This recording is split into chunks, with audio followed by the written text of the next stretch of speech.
Welcome back to the Deep Dive.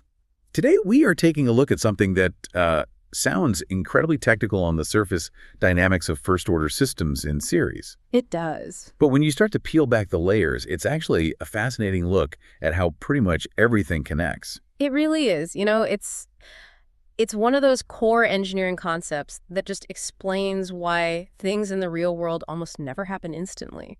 Exactly. We like to think of things in isolation, don't we? Like, I turn a knob here and poof, something happens over there. Immediate cause and effect. Right. But the source material we have today, which has some great study guides and problem sets, it suggests the real world is a lot messier.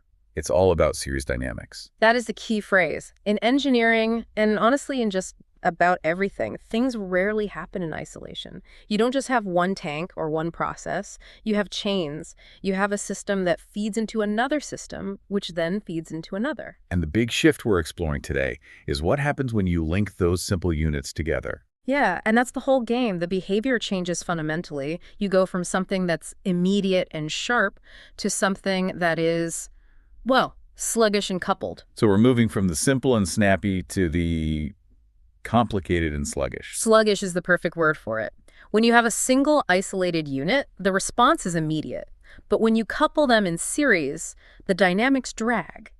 And understanding why that happens, and more importantly, how to predict it, is our mission for this deep dive. Okay, let's unpack that. We've got some great diagrams in our source stack here, all involving liquid tanks. It seems like the best way to visualize this. It really is.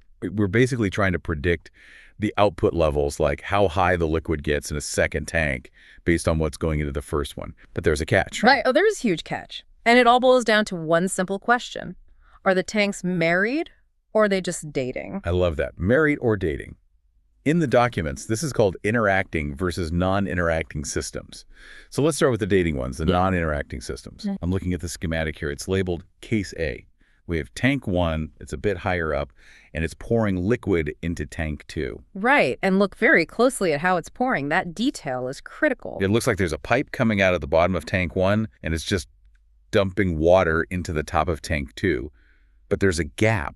The water actually falls through the air. That gap is everything. That is what we call an atmospheric gap. And physically, what that means is the fluid flows out of tank 1, it discharges into the open air, and then it falls into tank 2. Okay, so it disconnects them. It completely disconnects the pressure relationship between them. So why does that make them non-interacting? Well, think about the physics. The rate at which water leaves tank 1 depends entirely on the height of the water inside it, right? The gravitational push, we call that the head, or H1. Okay, so the more water in tank 1, the faster it sprays out. Yeah. That makes sense. Exactly. Now, does tank 1 care at all about what's happening in tank 2? Looking at the picture, no, not at all. Tank 2 could be empty, could be overflowing. The water leaving tank 1 has no idea it's already left the pipe. Precisely. That is zero back pressure. It's a one-way street. Tank 1 influences tank 2, but tank 2 cannot talk back to tank 1. They're physically isolated in that direction. So it's a loner system. It is. Tank 1 is just living its own life, completely unbothered by what happens downstream. Okay, that's clear. Now let's look at case B in the notes. The interacting systems, the married tanks. The visual here is totally different. Instead of one pouring into the other, just look at the bottom of the tank. Yeah, they're on the same level, and there's a pipe connecting them right at the base. It's a submerged pipe. And that changes the physics fundamentally. This is what we call coupling. In the first case, flow was only driven by the height, by H1. But here, the flow through that connecting pipe depends on the difference in the liquid levels. Oh, so it depends on H1 minus H2. H1 minus H2, okay. Exactly. So think about it. If tank 2 starts getting full, then H2 rises, and the difference between them gets smaller. And the driving force for the flow decreases. As tank 2 fills up, it's literally pushing back against the flow coming from tank 1. It resists. It resists. That is back pressure. The systems are physically married. You cannot figure out what tank 1 is doing without knowing what tank 2 is doing. They are dynamically coupled. That is such a clear distinction. One's a monologue, the other is a conversation. So, okay, this has to show up in the math. Oh, it definitely shows up in the math. This is where the equations stop being polite. Let's try to keep it simple then. Looking at the transfer functions in the source text, There's a really stark difference between the two cases. There is. Let's start with the non-interacting loaner tanks. Because they're isolated, the math is, well, it's modular. You find the transfer function for system 1, you find it for system 2, and for the whole chain, you just multiply them. It sounds too simple, but that's it. The formula shows H2 of S over Q of S, and the denominator is just tau 1 S plus 1 times tau 2 S plus 1. It's clean. You can see which part belongs to which tank. Perfectly separated. But then we get to the interacting tanks. I see you're looking at that term highlighted in the notes. Yeah, there's an intruder in the algebra here. That's the one, the interaction term. This is where the marriage gets complicated. You can't just multiply them anymore. In the denominator, you get this extra term, A1 times R2. A1, R2. So that's the area of tank 1 multiplied by the resistance of the valve on tank 2. Correct. And that single term, A1, R2, represents the entire coupling effect. If it were 0, you'd be right back to the simple math. But because it's there, it turns the denominator into a big quadratic equation. It meshes them all together. It does. You can't tell where one time constant ends and the other begins. That term is the mathematical ghost of the fluid pushing back. That's a great way to put it. It's the penalty for coupling the systems. Okay, so we have the physics, we have the math, but I'm a visual person. What does this actually look like on a graph in a control room? This is one of the most distinctive things. We call it the visual fingerprint. I see the notes mention an S-curve. Right. Okay, so think about a single first-order system, just one tank. If you suddenly start pouring water in, the level starts rising immediately.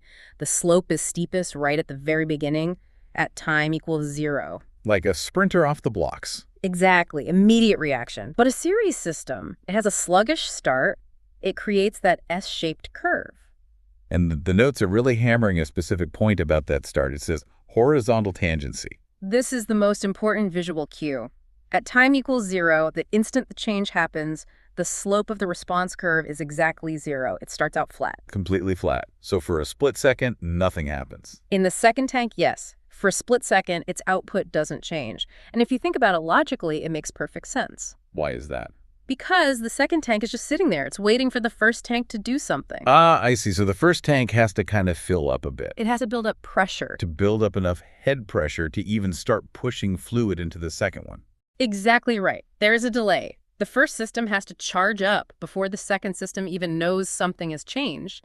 That delay creates the flat start. Then it curves upwards, hits that inflection point, and you get your S shape. That's a really cool connection. The S isn't just a random squiggle. It's a timeline of the second tank waiting for the first. Precisely. If you see a graph that shoots up immediately, you're looking at a single first-order system.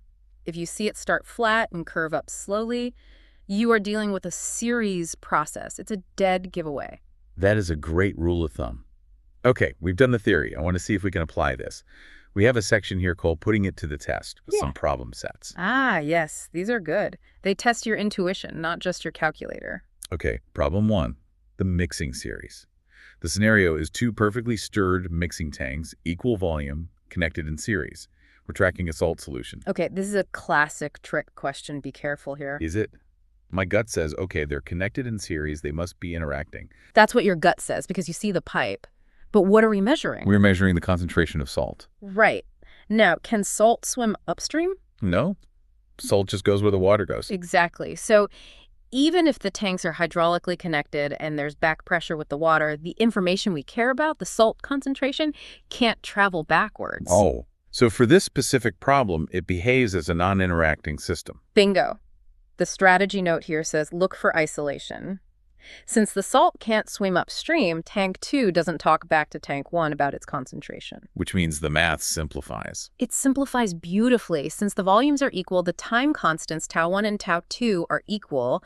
The whole equation just collapses down to 1 over tau s plus 1 squared. That's sneaky. You have to know what variable you're tracking. Okay. Problem 2, this looks more like a straight calculation. Right. 2 non-interacting tanks. We're given the values. Tau 1 is 0.5, tau 2 is 1.5, R2 is 1, and we hit it with a step change in flow of magnitude A equals 2. A step change just means we suddenly turn the faucet on and leave it there, yeah. Exactly. Jump from 0 to 2 instantly. And we need the level in tank 2 at time t equals 1. Okay, so how do we tackle this? The strategy is, don't panic. Since it's non-interacting, we use the standard analytical solution. No quadratic mess. You take the standard formula from the sheet for a second-order non-interacting response, and you just multiply the whole thing by the step size, A. So it's just plugging numbers into the formula. Essentially, yes. You plug in 2 for A, 0.5 for tau 1, 1.5 for tau 2. It's some arithmetic, but the physics is simple because we already established they're not interacting. Which brings us, of course, to problem 3, the complex case. Now we're in the deep end. The scenario is explicit. Interacting tanks. We have A1 is 1, R1 is 2, A2 is 1, and R2 is 2. And we need to find the effective time constants. Effective is the key word there because they're interacting. You can't just look at tank 1 and say, oh, tau is A times R. The interaction blends them together. So we have to find that interaction term first. A1 times R2.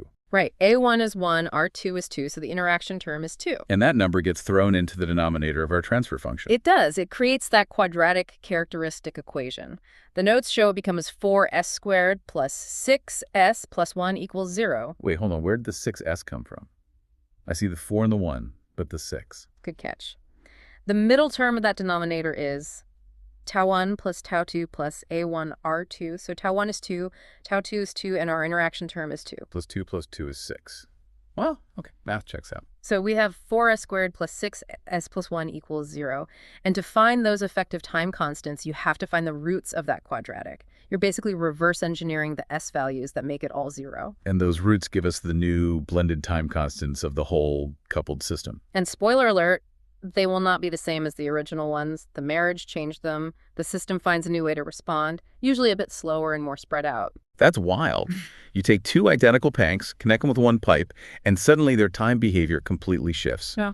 Okay, let's do a quick recap. We have a, are you ready? Checklist here. This is your survival guide. Number 1, identify the link.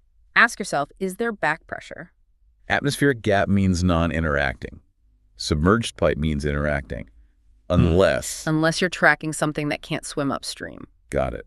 Item number 2, check the slope. Look at the graph. Does it start flat? Slope of 0 at t equals 0. If yes, it's a series response. And finally, the quadratic factor. If it's an interacting system, you have to remember that A1R2 term in the denominator. If you forget it, you're solving for a world that doesn't exist. In a quick units, check make sure time is in seconds, area in square meters. Don't mix them up. A classic.